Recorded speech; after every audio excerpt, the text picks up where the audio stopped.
Welcome to Market Week in Review for the week ending March 29th, 2019. I'm Brian Yadow, and I'm joined today by Russell Investments Senior Investment Strategist Paul Eidelman. Paul, pleasure to have you this morning. Hey, good morning, Brian. So we've got a few key topics to talk about today. I want to take a deeper dive into the yield curve inversion, as well as get some updates on trade negotiations and some recent developments with the Brexit deal. Sure. So let's get started with the yield curve inversion. It grabbed a lot of headlines last week. We touched on it briefly at the last Market Week in Review. And even though the curve is currently uninverted at the moment, I know it's still a very important indicator for you and your team. Yep.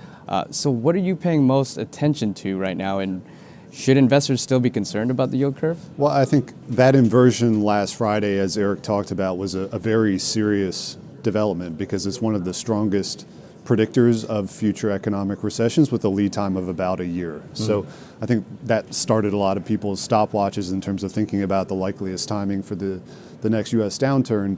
As you noted, the good news just this morning here on Friday is that the curve has very tentatively uninverted. So the 10-year yield is now back slightly above the Federal Reserve's monetary policy rate.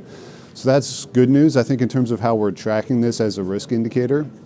And it is a very important one, is that we want to pay attention both to how long the curve stays inverted, so good news that it's uninverted today, and the depth of the inversion. Because historically, when we do have these curve inversions, they can be a bit self-fulfilling if they last long enough, because it impacts banks' lending behavior, because they make money on the difference between their ability to lend and their overnight deposit rates that they have to pay to customers. So as that spread narrows, their profitability diminishes and their lending appetite kind of diminishes as well. So that was a really important risk indicator last Friday. Some better news this morning, and partly on the back of, we think, some positive developments on trade, which I think we're going to talk about in a moment.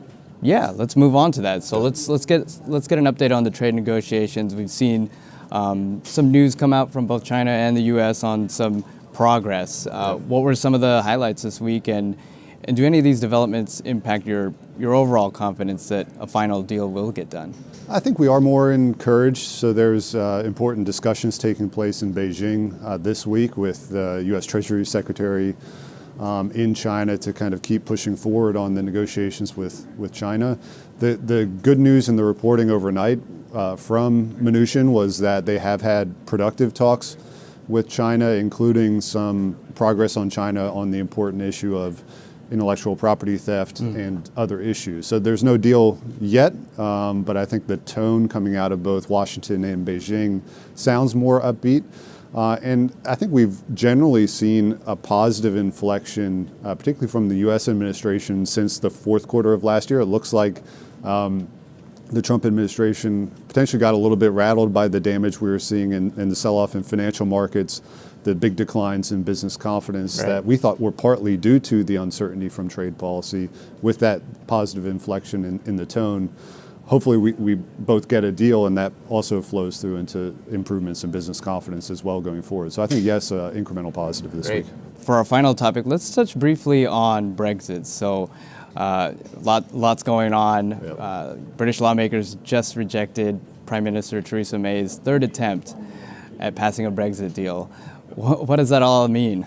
Well, third time is the charm, or maybe the opposite of a charm. So it's an important day because March 29th was supposed to be the deadline and the day that the UK would come up with a deal to leave the European Union. Obviously, with today's vote failing, that's not going to happen. It looks to us like they're going to have to kind of kick the can in terms of the timing a bit. So my colleagues on the investment strategy team in London think we kind of have two potential scenarios here. Either they push towards a referendum vote on a soft Brexit package just to figure out the contours of that agreement, or potentially push towards a new general election. And either of those two scenarios would very simply take some time to kind of develop and get ready for.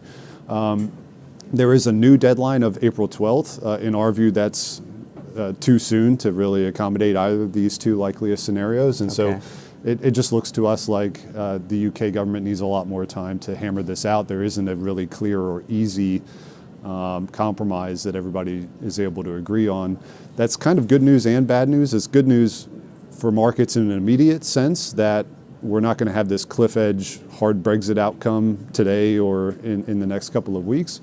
But it's probably bad news for the UK economy in the longer term, because with no deal and with continued uncertainty there, we're likely to see a continued gradual slowing in business investment and activity in the region. So a lot to look out for, but unfortunately we're going to have to keep watching for longer on Brexit. Okay, well, great, Paul. That's a lot of great insight, but unfortunately that's all the time we have for today. Sure. We'll definitely look forward to all these updates going forward. As always, thanks for your insights. Yep, thanks, Brian. And thank you for joining us. We'll see you next time on Market Week in Review. Hi, I'm Rob Cittadini from Russell Investments. If you like this video and want to see more like it, please subscribe to our YouTube channel.